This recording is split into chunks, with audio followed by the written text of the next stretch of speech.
अस्सलाम वालेकुम मेरे एलईडी बल्ब बनाने वाले भाइयों, मैं मोहम्मद अली डेर इसमाइल ख़ान से आपके लिए हाज़िर खिदमत हूँ। आज मैं आपको बहुत ही आसान और सस्ते टूल्स के ज़रिए एक बहुत ही जामे और बहुत ही मुफीद टेस्ट बताऊँगा। और ये आप अपने एसकेडे ख़रीदते वक्त या अपने एसकेडे की परचेजिंग से पहले एक सैंपल के तौर पर ले आएँ, उस पे ये टेस्ट ज़रूर करें। उसके बाद आप इसको जितना चाहें ख़रीद करें। इंशाल्लाह आपकी जो है बल्ब की लाइफ है, उसका असेसमेंट, उसका एक अंदाज़ा आप अच्छी तरह लगा सकेंगे, बजाय इसके कि आप कोई नुकसान बड़ा करें और फिर उसको बाद आपको पता चले कि आपकी आंखें खुलें। तो इंशाल्लाह ये टेस्ट मैं आपको बहुत मुख्तसर, मैंने बहुत सारे टेस्ट किए हैं, लेकिन मैं जो जामे और बहुत ही मुफीद है मेरे हिसाब से और बहुत ही मुख्तसर है, उसको मैंने आपको बताने की कोशिश करूँगा। तो सबसे पहले आपको एक, क्योंकि बिलिंग मीटर कॉस्टली है, तो किसी के पास है किसी के पास नहीं है, तो उसके ज़रिए टेस्ट को तो आप कर सकते हैं। लेकिन सबसे बेहतर जो है ये एलसीआर मीटर है। ये 1200 रुपये की चीज़ है, और आप एलईडी का जो मैन्युफैक्चरिंग करते हैं, जो एलईडी का काम करते हैं, उनके लिए ये लेना बहुत ही ज़रूरी है। और ये लाहौर से मिल जाता है, हाल रोड से। तो ये कहाँ से मिलता है, ये भी मैं एड्रेस आपको कमेंट्स में दे दूँगा और उसका फ़ोन नंबर भी दे दूँगा।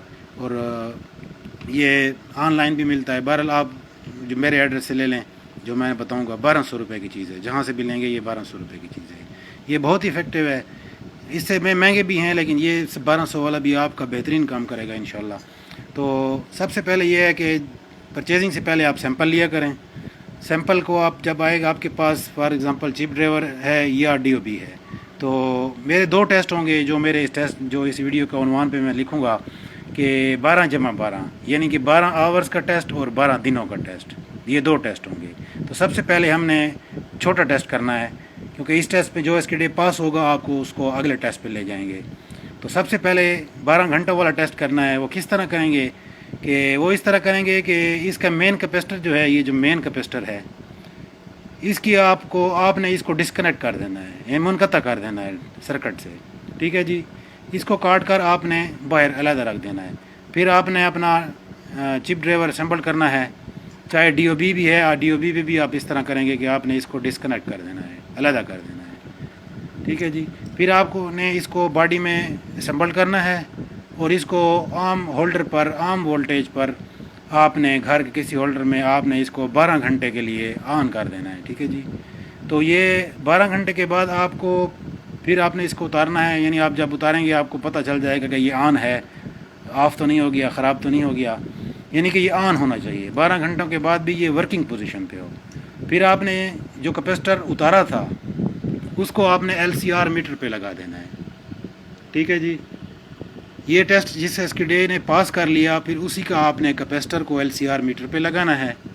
अगर जिसने ये टेस्ट पास नहीं किया तो फिर आपको वो पहले टेस्ट में रिजेक्ट है, बस उसकी और टेस्टिंग की ज़रूरत नहीं है, वो फेल है, वो आपको नुकसान देगा, वो 1 साल से पहले आ जाएगा, बहुत पहले आ जाएगा। तो जिसका आपने कैपेसिटर उतारा था और वो कैपेसिटर के बगैर भी 12 घंटे चल रहा है, तो फिर आपने उसके कैपेसिटर को एलसीआर मीटर पे लगाना है। ठीक है जी। ये एलसीआर मीटर के ये पॉइंट्स हैं। यहाँ इन तीनों में से किसी दो पॉइंट्स पर आपने अपना कैपेसिटर लगा लेना है। ठीक है जी। ये आपने कैपेसिटर लगा लेना है, आपने इसको लॉक कर देना है। ठीक है जी। तो फिर आपने इसको ऑन करना है एलसीआर मीटर को।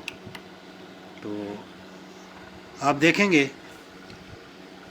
कि यहाँ 3 किस्म की रीडिंग्स आ रही हैं।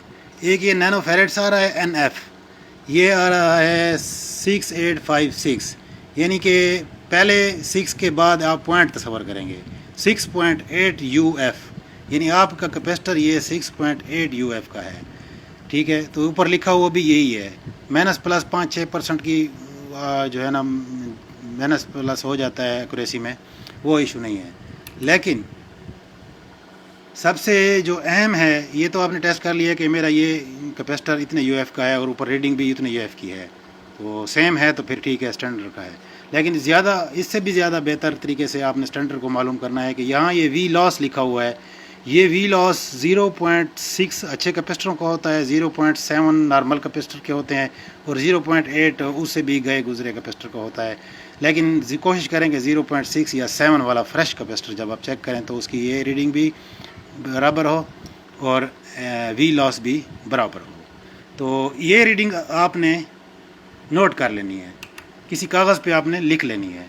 تو پھر آپ نے کیپیسٹر دوبارہ وہیں لگا لینا ہے جہاں لگا تھا، پھر آپ نے اس کو دوبارہ اسمبل کرنا ہے کیپیسٹر کے ساتھ۔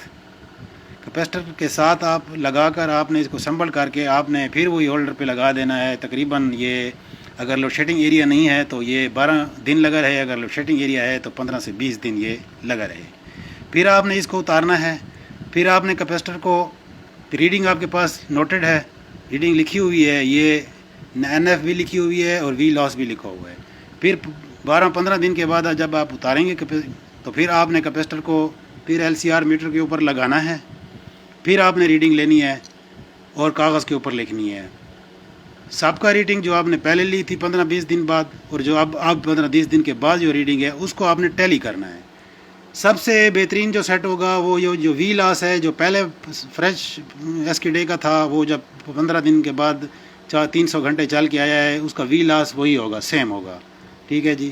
اور آپ کا یہ بھی این ایف بھی سیم ہوگا، تو تھوڑا سا ڈفرینس شاید آ جائے لیکن بہت زیادہ نہیں آئے گا، خاص کر اس میں تو بالکل نہیں آنا چاہیے، 0.7% یا جو بھی یہ تھا 0.6% تھا۔ اگر وی لاس آپ کا زیادہ ہو گیا ہے تو اس کا معنی ہے کہ آپ کی بلب میں ہیٹ ایشو ہے، آپ کے بلب کے اوپر کیپیسٹر صحیح طرح کام نہیں کر رہا، اور مین کمپوننٹ ہے کیپیسٹر جی۔ کیپیسٹر کتنی تیزی سے اس نے لائف کو یعنی کہ گرایا ہے، تو اگر لائف گرائے گا تو آپ کا وی لاس بڑھ جائے گا اور آپ کے این ایف نیچے آ جائیں گے۔